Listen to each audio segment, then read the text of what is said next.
In this video, we're going to look at getting started with SPSS for handling data. And our goal would be eventually to create a table of baseline characteristics for this paper. Now, they have a lot of variables here and we're not going to look at them all. I've given some suggested variables and I would recommend that you aim to create the table in Excel, but to use SPSS for the bits that you can. There's different ways to do it, and I'll show a couple of approaches. Some of them have more formatting than others, but for a small project, it's okay just to get the numbers however you can and to type them into Excel, or you could do it straight into a Word document. The data for this paper is available on Dryad. We have the Excel file of all the data and then also the README file, which has the codes for the data. It's really important to download the README as well as the data file. And our goal is to create a table comparing the participants with non-alcoholic fatty liver disease and those without it, and then also have the total group in for comparison. And you can see there's p-values down the side. We're not going to look at testing in this video. However, we could come back later to add in some tests to see if our groups are similar at baseline. So let's go into SPSS. To open up the data, you can click on the open data symbol or go to File, Open. By default, it will look for a .sav file. So that's an SPSS file. And I do have it here as a .sav, but if you are looking for an Excel or a CSV file, you just have to remember to change it. And I tend to forget that you have to do this, and I often have a panic when I first open up SPSS and I think, oh, my data has disappeared. It hasn't. It's all there. You just have to tell it what type of file you're looking for, and it can open these different formats. .sav. So let me open my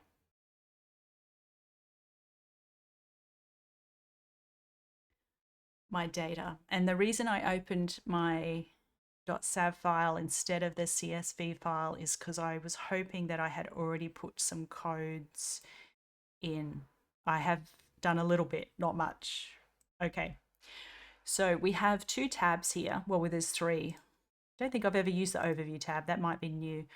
The data view shows us the data with a separate row for the header information. And this is why if you're creating a data file in Excel, it's really handy to just have a single row as the header of the data file. Often people have 3 or 4 rows to describe their data, and you usually have to clean that up a little bit before you import it. So if you're storing data with the intention that you're going to analyze it in a statistical program, because most programs are very similar, you really just want a single line of header information, and then keep the rest of the information in a README file or on a separate tab.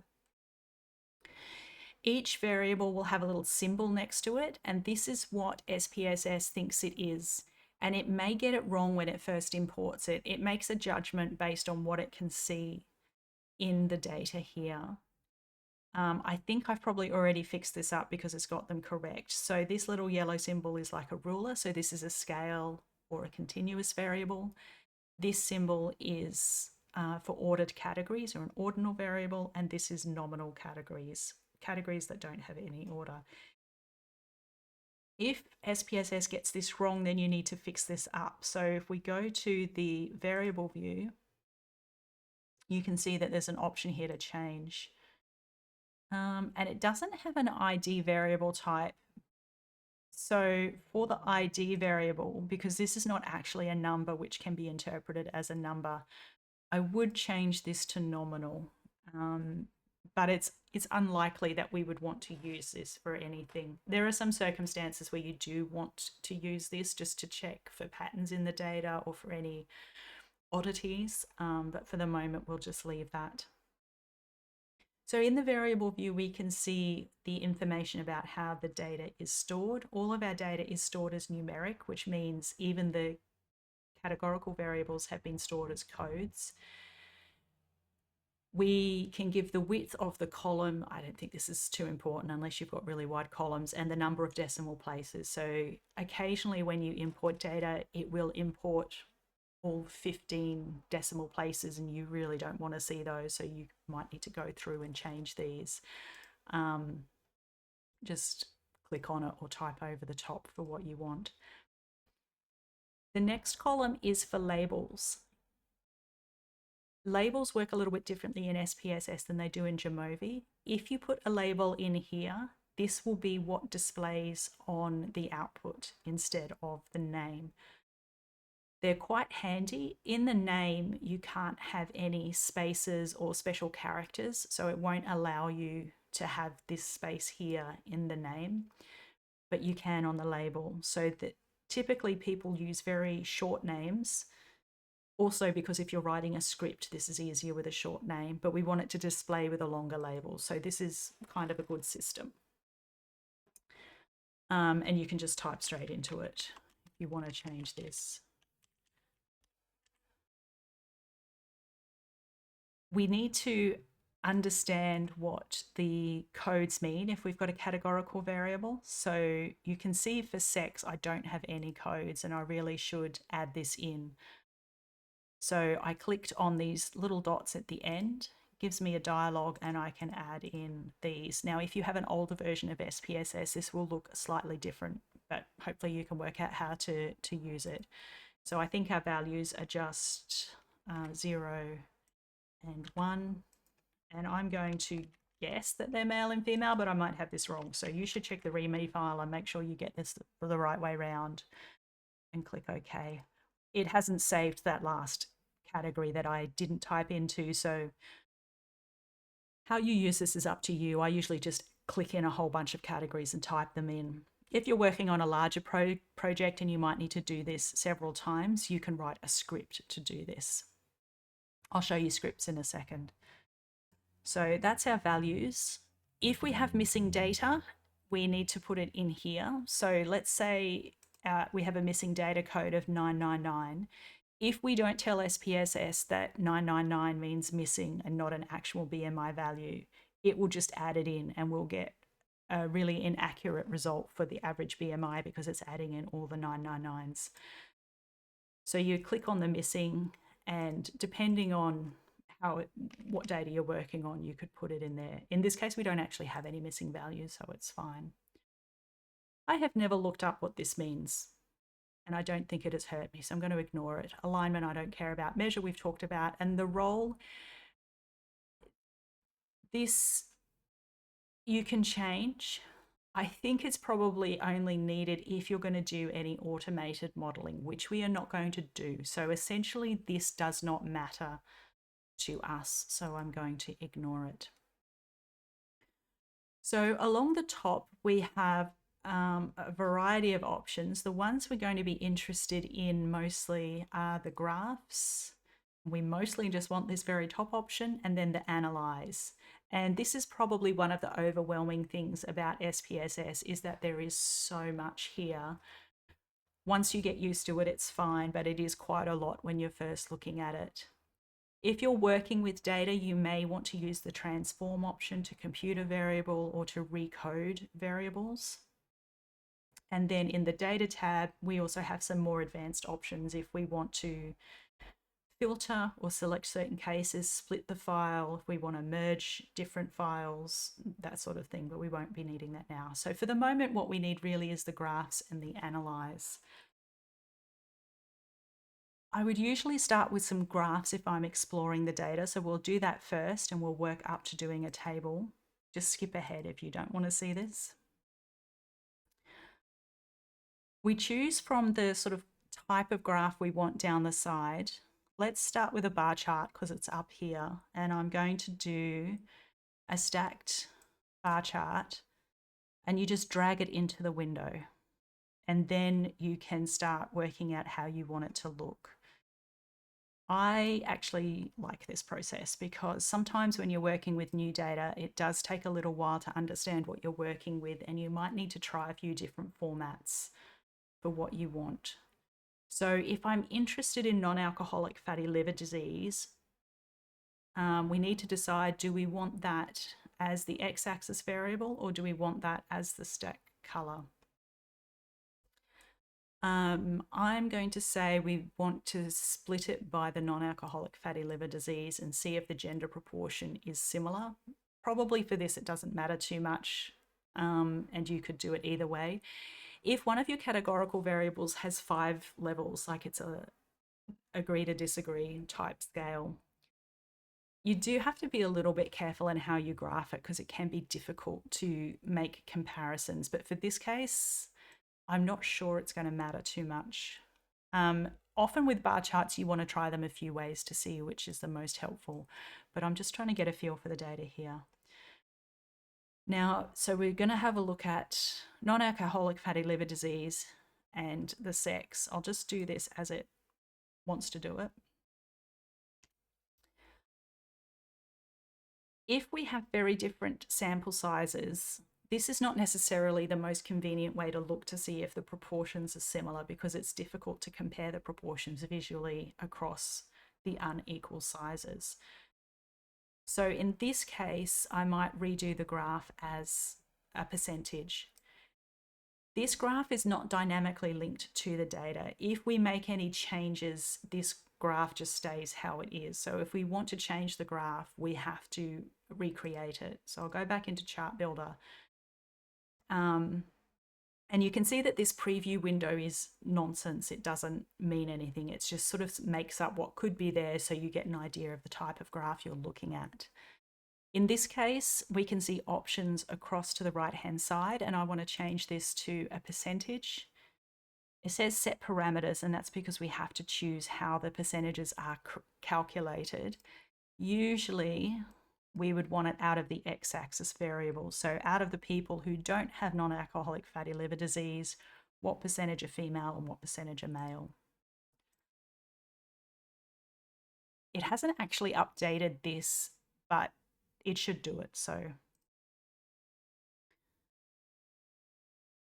now we have our graph, and actually there seem to be proportionally more women who have non-alcoholic fatty liver disease, and we could run a test to see if that is significant. The graphs in SPSS are actually quite useful because you can edit them quite easily. So it says double click to activate. If you double click it, you come up with an editor. So if you just want to keep a mini version of this, you could actually just reduce the size and it will sort of adjust everything for you. And you can see that this is actually quite readable. If you took the original large graph and just shrunk it down visually as an image, it would reduce all the font sizes and you wouldn't be able to read them anymore. Whereas if you needed this, say, for a poster, but you still need the fonts to be readable, it's much better to reduce the chart size here. And then rather than after you have copy and paste it as an image. So that's nice. These colors are, I'm going to say they're not great. I don't particularly like them, but we can change them. But hold on, fill and border. So this is the color I don't particularly like. Let me just change that to a dark blue. I feel like that's better already and I'm not going to mess around with it anymore, but you can change your font size, and you can see here that it does have quite a small minimum size. So if it's generating quite small fonts, you might need to change that. And if we wanted to edit this, we could do that there as well. And perhaps we want to add some other information. If you have a theme for all your graphs and you want to apply it, you can save the theme. So you can save like a template. I personally wouldn't bother to do this unless you're going to have a lot of graphs that you need to produce a lot, because they can be a little bit fiddly. And sometimes if you create a theme for one type of chart, it doesn't necessarily apply well to a different type. So if I could create a theme for this chart and then I do a scatter plot, it might not apply exactly the way that I want, but you could play around with that. I think if you just have a few graphs that you need to present, it's easy enough just to edit them manually. And a lot of the time, we're only creating graphs that we want to look at ourselves. We're not actually sharing them. So in that case, I wouldn't bother editing them at all. Okay. So where's my output window gone? So this is what you can then copy or export as either a picture or an editable picture scalar vector format, SVG, scalar vector graphics. There's probably a few other formats you can export it as well. You can add notes to your SPSS document.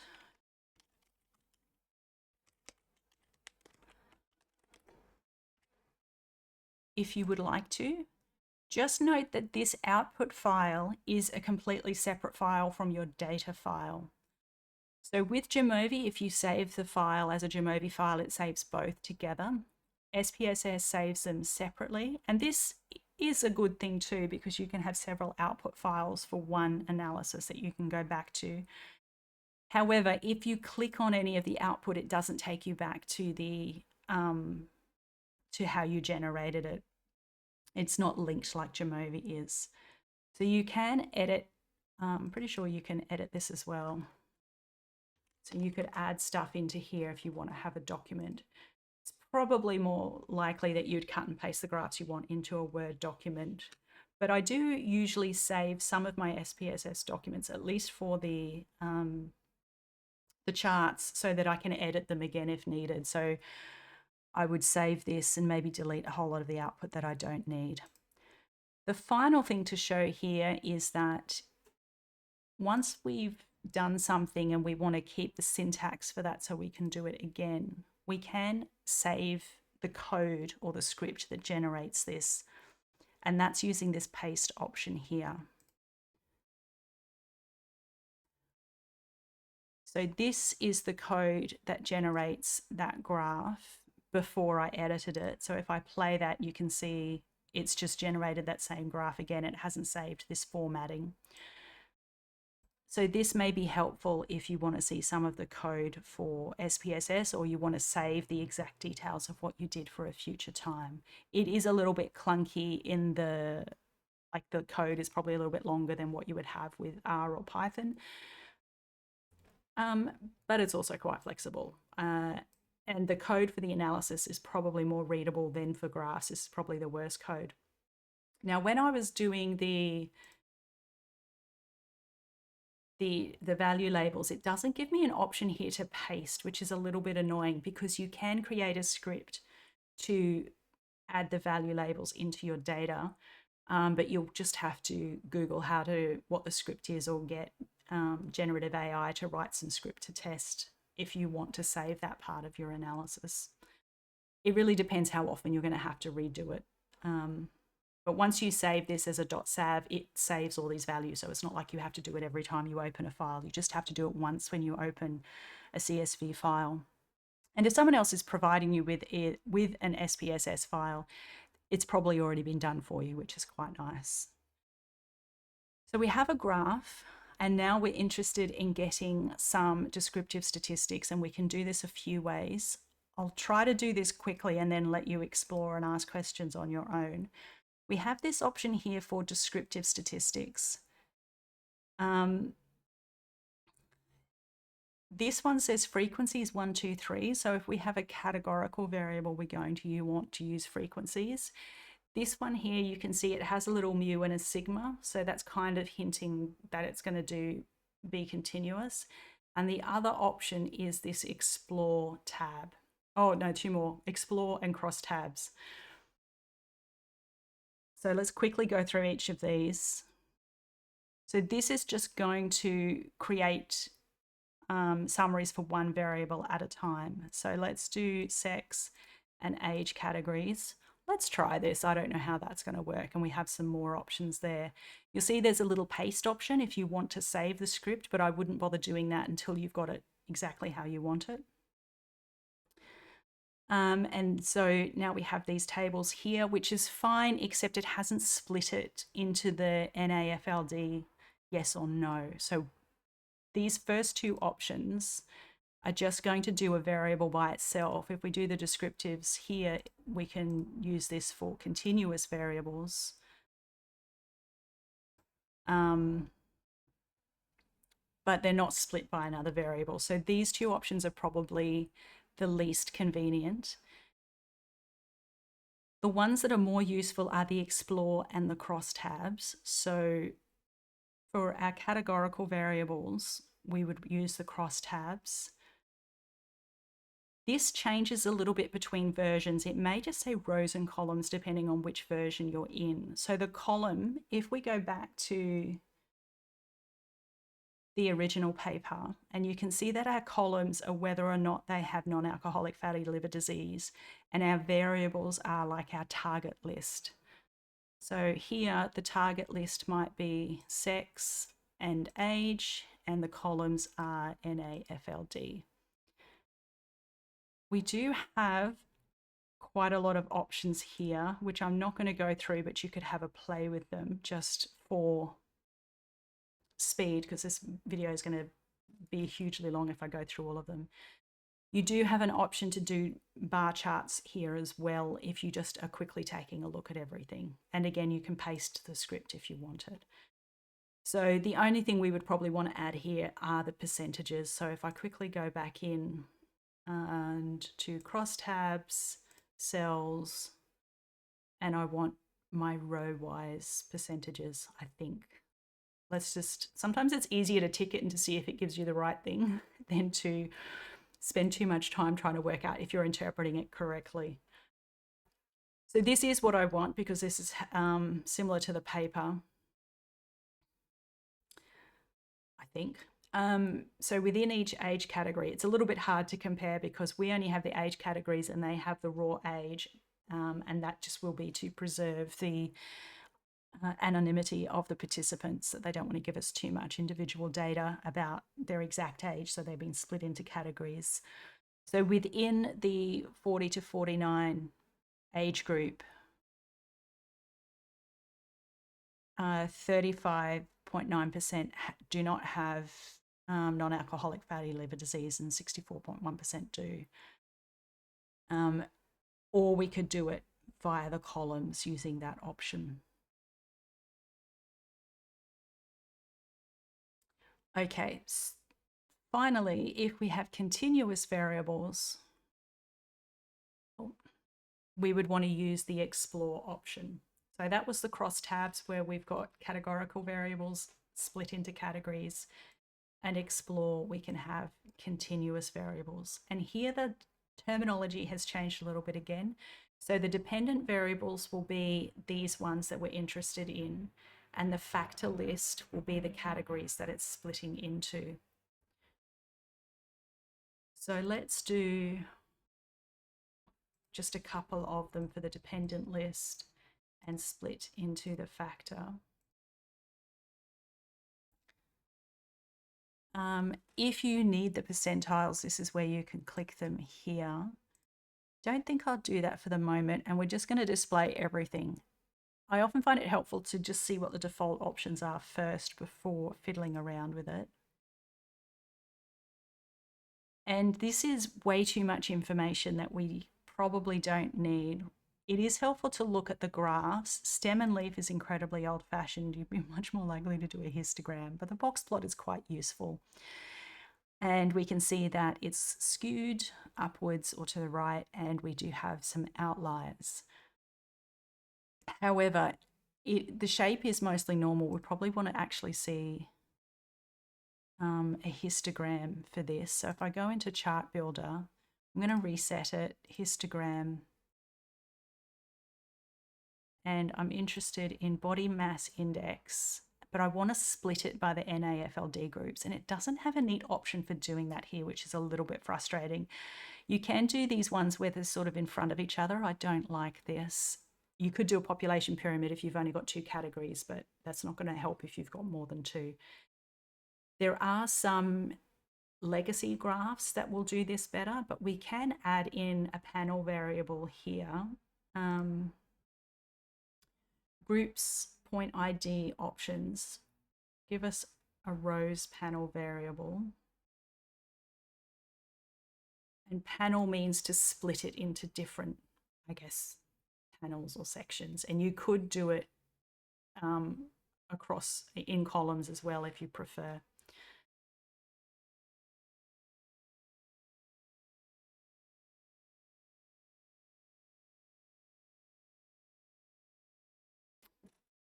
So it's mostly normal, but it is a little bit skewed.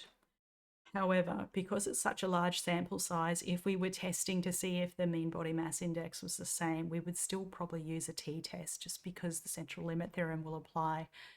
In this case, some of these other variables are really skewed, but this one is, I would say, just a little bit, and it's a very large sample size.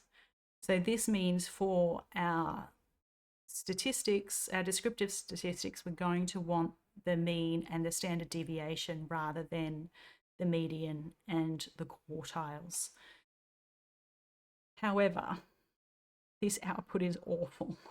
So this is where it can be helpful to learn how to use tables. So you can get the numbers you need here. And actually, if you do a t-test, it will give you the summary statistics you need a lot in a lot nicer formatting here. So to stop this video from being too long, I'm going to very briefly show the tables and let you have a play around with them.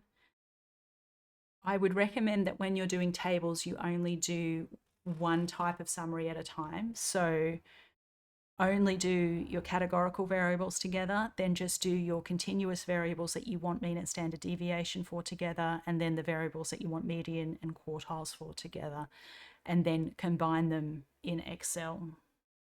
You probably can force it to do other things. It can just get complicated. So we'll see, depending on how big the table is, of course. So this lets you visually set out what you want in your rows and your columns. Now we know that the columns we want to be NAFLD. And in our rows, let's choose body mass index. I don't know what FMR is. I should probably look at the README file. And we can see at the moment that it's actually just going to give us the mean by default and nothing else.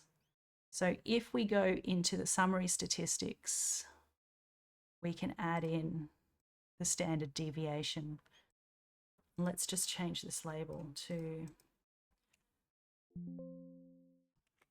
SD. Apply to all, close. So now we have the mean and the SD. However, we don't have the total for the NAFLD. We've just got the two categories. So if you click on the thing that you want to change the information for, now I'm trying to remember which is it. The categories. I think we can add the total here. Yeah. So it's ended up in a different position at the end instead of at the start. So you could potentially have a fiddle around. It's not add the totals above. Okay, so now it's at the start. You do want to check things like your sample size and your missing data and a variety of other things before you put a lot of effort into generating your tables, because you need to know whether or not you're going to have a separate category for missing data or how you're going to format that. In this case, there isn't any missing data, so it's not a problem. So let's have a look at this table. So this is better, and this would be easier to paste into Excel. So it might not be exactly what we want, but I can either concatenate in Excel, or I can just type in 25.4 bracket 2.9 in here. If you're working with a lot of data and you have quite a large table and you get it formatted the way you want, it is worth saving the script for that. So it will remember your last options. So it's quite a good idea to play around with it first to get it outputting the way you want. And once you've got the table the way you want it, then paste the code for it. And you can see that this code for the table is quite a bit shorter than the code was for the graph. And also you can read it. So if you're looking in here, BMI, FMR, you could sneak another variable in there in the code and make sure you edit each line appropriately. And so you can edit the table after the fact using this. And if you want to run it, you just select the code and press play, and it'll generate that table for you. So there's quite a few options in the tables. My best advice is to click on what you want to change and then have a look through for what you want to add in. You can have a play around with how it does this here. I don't think we would want that information in the rows, and this will be a little bit different depending on whether you've got continuous or categorical. So if you've got lots of categories, you may want this possession to be in the rows. And you could play around with that, but I think that was fine as it is. So these are your options for getting descriptor statistics in SPSS. There's quite a lot there. Your main ones that you're going to want are either the Explore and the crosstabs, or go straight to the tables. And the only benefit of using the Explore and the crosstabs first is that they will automatically generate a bunch of graphs for you. So if you don't want to go through the graphs tab to generate them all separately, you could do these ones and then maybe create a fancier table at the end, or just get the information that you need. If you've only got a couple of variables, you can just come in here and look at, that's my mean, that's my standard deviation, and just copy them into your table.